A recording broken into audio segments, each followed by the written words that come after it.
I never imagined that the man I handed a warm cup of tea to on that freezing night would end up changing my entire life. But the moment his trembling hands wrapped around the cup, something in his eyes, something sharp, haunted, and strangely familiar made my heart stop, and I still remember how my breath caught when he whispered. No one's spoken to me kindly in months. I was on my way home from a late shift, exhausted, annoyed at life, and honestly just wanting to crawl into bed. But when I saw him sitting on the curb outside the closed bakery, wrapped in a torn blanket with his face hidden under an old hood, something inside me refused to walk past like everyone else did, because there was a heaviness in the air around him, a sort of silence that felt too painful to ignore. So I stepped closer and asked if he needed help, and when he lifted his face, I felt a jolt of shock at how clean his features were beneath the dirt, like someone who wasn't meant to be here at all. He didn't beg, didn't ask for money, didn't even look at me directly. He just shivered and muttered that he'd be fine, but I knew he wouldn't. Not with that cold slicing through the night like a knife. So I sat down beside him, ignoring the strange looks from passing strangers, and tried to talk to him the way you'd talk to anyone lost in their own storm.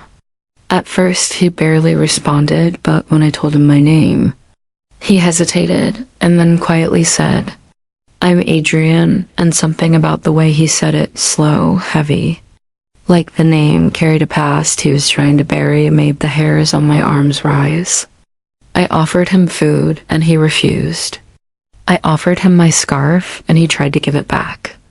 I offered to call a shelter, and he suddenly shook his head with this flash of fear in his eyes that didn't match his calm face at all. It was like he wasn't just homeless. It was like he was hiding. But from what or who? I didn't know yet, but deep inside, I felt that his story wasn't just another sad street tragedy. It was something much bigger.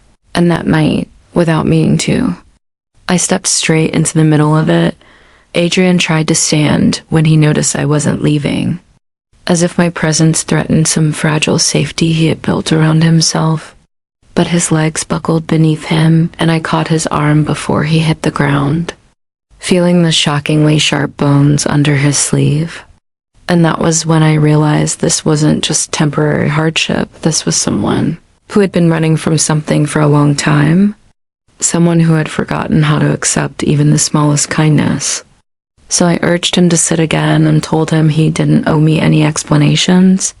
But the moment I said that, his jaw tightened, as if he was fighting the urge to tell me everything he had been holding in, and then he simply whispered, "People aren't who they say they are," and looked away like he regretted speaking at all.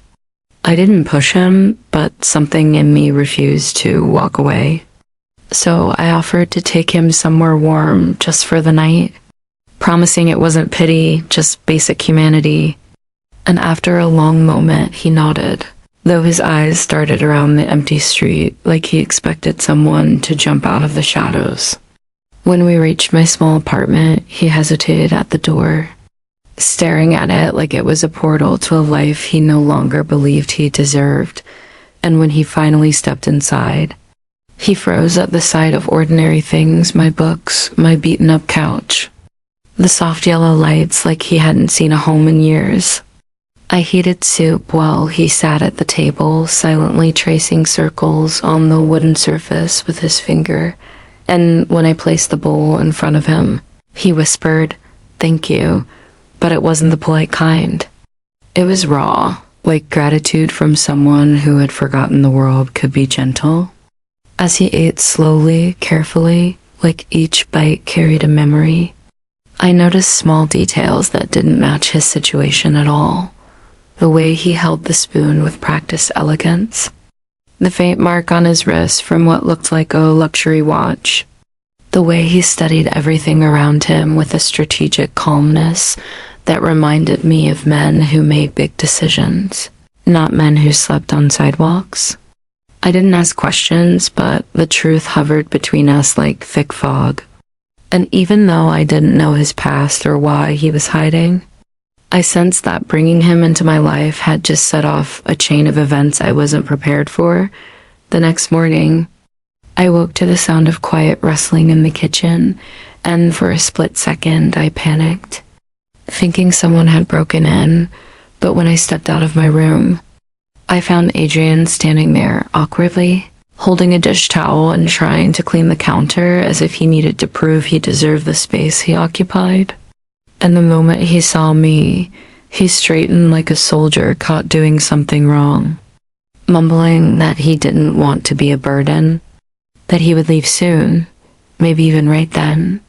But something about the dark circles under his eyes and the way his shoulders sagged with exhaustion made it impossible for me to let him walk out without at least making sure he was okay. I told him he wasn't a burden, and his expression twisted with disbelief. Like kindness was a foreign language he no longer spoke, so I offered him breakfast. And he hesitated before nodding, but while he ate, he kept glancing at the window as though he expected someone to be watching. And when I asked if he was in some sort of danger, he froze completely, gripping the spoon so tightly his knuckles turned white. For a moment, I thought he might finally tell me something real, but then he shook his head and forced a smile that didn't reach his eyes, saying he was just not used to being indoors anymore. It was a lie, I could feel it, but I didn't push. Instead, I told him he could stay for a while if he had nowhere else to go. And the shock on his face was so intense that he actually stepped back like my kindness was a threat. Later, while I gathered blankets for him, I noticed him standing in front of my bookshelf, staring at a photo of my family, and when I approached, he quietly asked, "Are they good to you?" in a tone that carried decades of betrayal. I nodded, and he looked relieved, like he needed to believe good families still existed. He didn't talk much after that, but his eyes kept darting around my apartment, studying every detail with a mixture of longing and fear. And I knew there was a part of his story buried so deep it might take days or weeks for him to trust me enough to share it. Still, I could feel the truth approaching, like a storm building quietly in the distance. And I had no idea how powerful it would be once it finally broke. That evening, while rain hammered against the windows and cast shimmering patterns across the floor, Adrian finally spoke more than a few hesitant sentences. And it happened so unexpectedly that I almost dropped the mug of tea I was holding because he simply said, "I wasn't always like this," in a low voice that carried the weight of a confession he had been swallowing for far too long. So I sat across from him, giving him space to continue, not pushing, just listening as he stared at the steam rising from his cup like it held all his missing years. He told me he once had a life that didn't match anything I would imagine for a man who had been sleeping on pavement. He mentioned offices and tall buildings, rooms filled with polished glass, and decisions that change people's futures, and then he fell silent again, as if even those vague pieces were too revealing, too dangerous. I watched him struggle with his own memories, his jaw clenching and unclenching like there was a war happening inside him.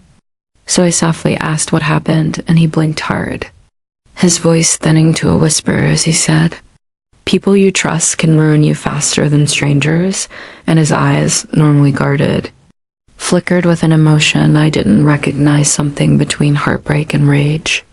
He didn't elaborate, but he started trembling slightly, and I instinctively placed my hand over his, which made him stiffen for a second before he finally relaxed, his shoulders dropping like he had been holding himself upright through sheer force of will. He admitted he hadn't spoken to anyone in weeks, that keeping quiet felt safer than being heard. And when I asked if he wanted me to call someone for him, family, a friend, anyone, he laughed, a hollow sound that made my chest tighten, and said, "There's no one left who isn't pretending." His words lingered in the air, heavy and confusing, but I didn't question them because sometimes people need to release their pain before they can explain it. Eventually, he pulled away, apologizing under his breath, as though he had broken some unspoken rule. And he stood by the window for the rest of the night, staring out at the rain with a haunted expression that made me wonder what kind of life could twist a man into thinking the world was safer when he was invisible. I wanted to ask everything: his past, his dangers, his secrets, but something told me the truth would come on its own. And when it did, it might be bigger and darker than anything I was prepared for. The next day brought a strange tension neither of us acknowledged. Like the air itself was holding its breath, and when I returned from work, I found Adrian sitting on the floor, surrounded by a few loose papers he must have taken from the small drawer near my desk. But the moment he heard me step inside, he scrambled to gather them, apologizing frantically as if he had committed some unforgivable crime. And before I could even respond, he backed into the corner like a frightened animal, saying he didn't mean to invade my privacy. He just saw the envelope sticking out and panicked because for a moment he thought it belonged to someone he once knew. His reaction didn't match the harmless situation at all. His hands were shaking, his breathing uneven, and his eyes, usually distant, were sharp with alertness, like he was scanning the room for threats no one else could see. I slowly told him it was okay, that he hadn't done anything wrong. But he kept saying, I should leave, I shouldn't stay here. I'm putting you at risk, and his voice cracked on the word, risk, sending a chill down my spine because it didn't sound metaphorical, it sounded literal. When I asked what danger he meant, he squeezed his eyes shut and whispered, You don't understand the kind of people who are looking for me. And that was the first time he admitted anyone was looking at all. My heart pounded as I sat beside him and asked gently who they were, but he shook his head, refusing, his voice dropping to a terrified whisper as he said, If you know, they'll come for you too. The fear rippling off him was real, raw, and far too intense to be the paranoia of an ordinary homeless man. This was the fear of someone who had seen power used like a weapon. After several long minutes, he finally let out a breath and murmured, I wasn't supposed to disappear, but I had to. And though he didn't say why, his eyes glistened with tears he refused to let fall. I promised him I wouldn't ask anything he wasn't ready to share, and slowly, the panic in his breathing softened. But the moment had already changed everything between us. Whatever Adrian was hiding wasn't small, wasn't simple, it was the kind of secret that reshapes a person. And I realized with a sinking heaviness that I was already too deep into his story to step away now, no matter where it led. That night, I barely slept because every time I closed my eyes, I kept replaying Adrian's trembling voice, his warnings, his terror. And by morning, my mind was a storm of questions I had no answers to, but when I stepped into the living room, I found him sitting at the table with an expression so calm, it frightened me more than his panic had. Like he had made some silent decision during the night, and before I could even greet him, he said, I need to tell you something, in a tone that felt final, heavy. Like the door to the truth was about to open whether I was ready or not. I sat down across from him, and for a long moment he just stared at his hands, rubbing the scar near his wrist that I had noticed from the first night. And then he said quietly, I wasn't just someone with a life before all this. I used to own a life people envied, and he talked slowly, as though each word was an admission dragging him back into a world he had tried desperately to escape. He said he once lived in a penthouse above the city, made deals worth millions, and had people who called him sir, even when he told them not to. But there was no pride in his voice, only bitterness, regret, and a pain so deep it carved shadows across his face. When I asked what happened, he inhaled sharply, like he was breathing in the memory of his own destruction. And he whispered, my own board pushed me out, but not before taking everything, and the woman I trusted most was part of it. And the crack in his voice on the word woman made my stomach twist. He didn't describe her, didn't say her name, But the anguish in his eyes said enough. Whoever she was, she hadn't just betrayed him professionally. She had shattered something inside him. He explained how he discovered forged signatures, hidden accounts, manipulated contracts, all orchestrated behind his back. And when he confronted her, she didn't deny it. She simply told him he was no longer useful to her. From there, everything collapsed: his reputation, his company, his identity, until the world saw him as a fallen billionaire swallowed by scandal. But he wasn't hiding because of the public. He was hiding because the people who stole from him weren't content with just taking his empire. They wanted him gone entirely. As he spoke those last words, his voice trembled with a fear that seeped into my bones, and I realized his disappearance wasn't an accident, it was survival. When he finished speaking, the room felt colder, like his confession had sucked the warmth out of the air, and I just stared at him, trying to understand how a man who once lived above the city skyline could end up sleeping on concrete sidewalks, hiding behind a hood, flinching at shadows. And when I finally managed to ask why he didn't go to the police, he laughed, quiet, broken, hopeless, and said, "You don't fight people who own the law." And the way he said it made my chest tighten, because it wasn't exaggeration. It was experience carved into his voice. He told me the board members who betrayed him weren't just rich, they were connected to people with influence in every corner of the city. And the woman he trusted had slipped effortlessly into his place, taking over everything he built while framing him for the financial chaos she orchestrated, leaving him marked as a liability, a threat, someone better off erased. As he spoke, his hands shook, but his eyes were steady, the eyes of someone who had survived the worst but never truly escaped it. I asked why he didn't run farther, and he said quietly, "Because I hoped someone would believe me." And something about the vulnerability in that sentence made my throat ache. He explained how he tried to rebuild under a new identity, but every attempt was shut down, blocked accounts, suspicious strangers following him, messages that made it clear he wasn't supposed to start over. Eventually, he stopped fighting altogether, believing disappearing was the only way to stay alive. When he looked at me then, there was fear in his eyes, but also something else. Something like guilt, and I realized he was regretting telling me the truth because it meant dragging me into a danger I had never asked for. I told him I wasn't afraid, even though I was, because his story wasn't just a tragedy, it was an injustice too big to ignore, and I couldn't let him face it alone. But as soon as the words left my mouth, he grabbed my hand, his grip desperate, trembling, and whispered, "You don't understand, they know I'm still alive. They're watching.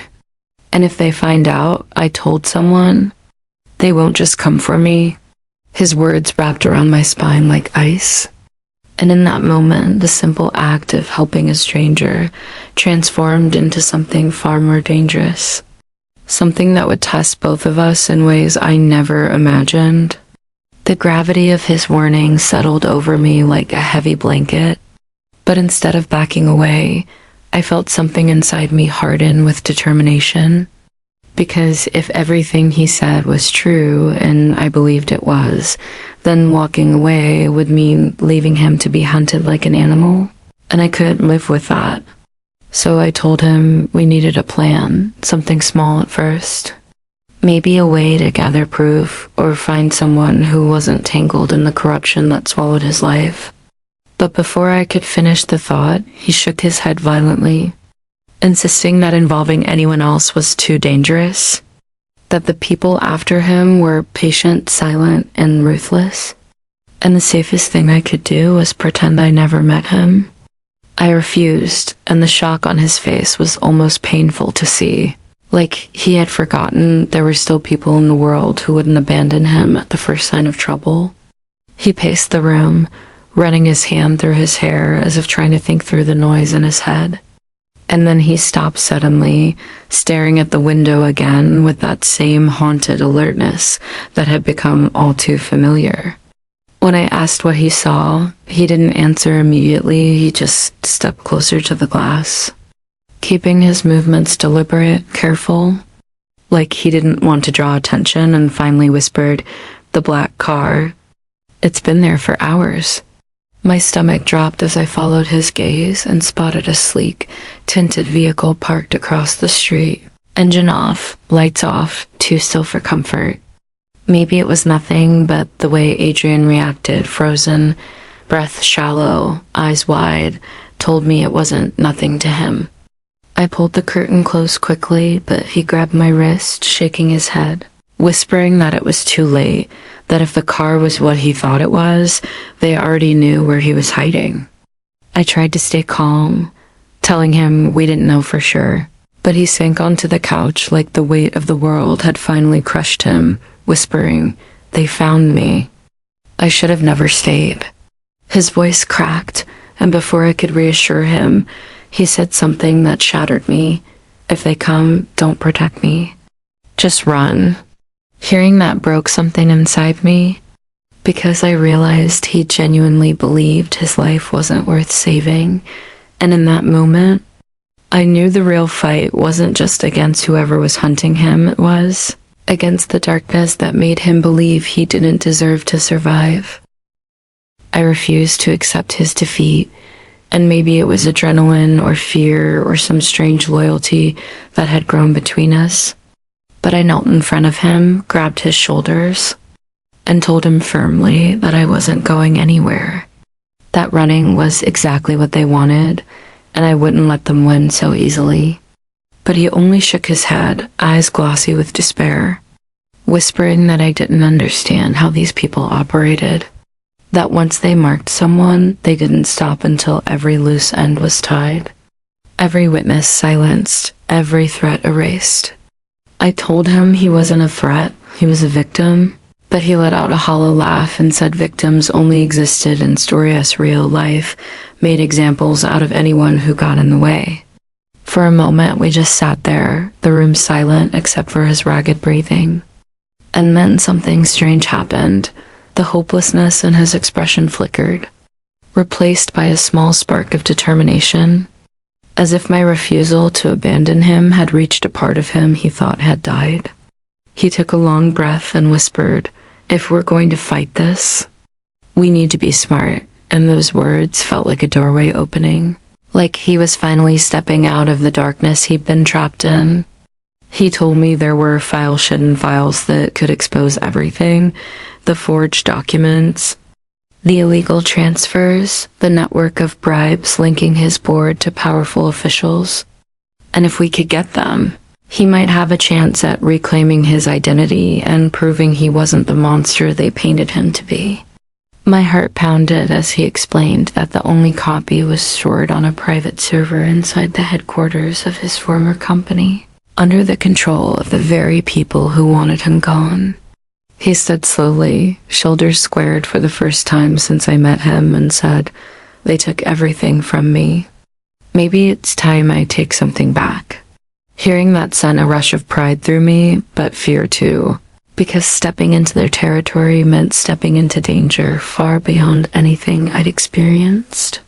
Still, I nodded, telling him I was with him, whatever it took. He looked at me with disbelief that softened to something almost like gratitude. And for the first time since he walked into my life, he didn't look like a hunted man. He looked like someone ready to fight for the truth, even if it meant risking everything. The night we finally moved felt unreal, like we were stepping onto a stage we had no script for. But there was no turning back, because once Adrian outlined the plan, his quiet, precise voice mapping out routes, security gaps, and server locations, I realized he wasn't just some broken man trying to survive. He was someone who once navigated power like second nature, and that part of him was waking up again. We left my apartment just after midnight, slipping through side streets while the city slept. And every time a car passed, Adrian tensed, pulling me closer to the shadowed walls until it was gone, and it struck me how deep his survival instincts ran. When we reached the towering glass headquarters of his old company, he stopped for a moment, staring up at it with a mix of hatred and heartbreak, whispering, "This was my home," before shaking the emotion off like dust and leading me to a maintenance entrance he claimed was rarely monitored. Inside, the building felt like a museum cold, spotless, filled with quiet hums of machines, and as we crept down the hallways, I watched Adrian transform.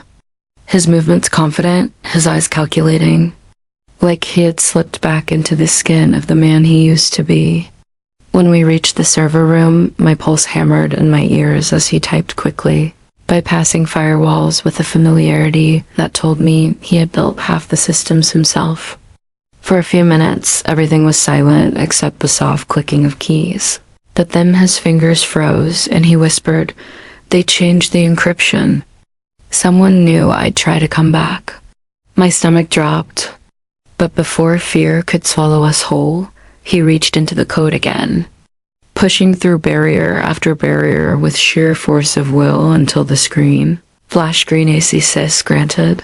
He downloaded the files onto a drive, and just as he pocketed it, an alarm blared, loud and sharp, slicing through the silence like a blade. "Go!" he shouted, grabbing my hand as we ran through the hallways, the sound of distant footsteps growing louder behind us.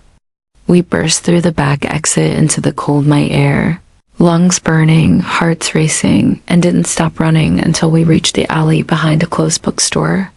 There, breathless and shaking, Adrian clutched the drive to his chest and whispered, This is my life back." And in that moment, under the flickering streetlight, I saw a spark of a man no longer hiding, no longer broken, but ready to rise again.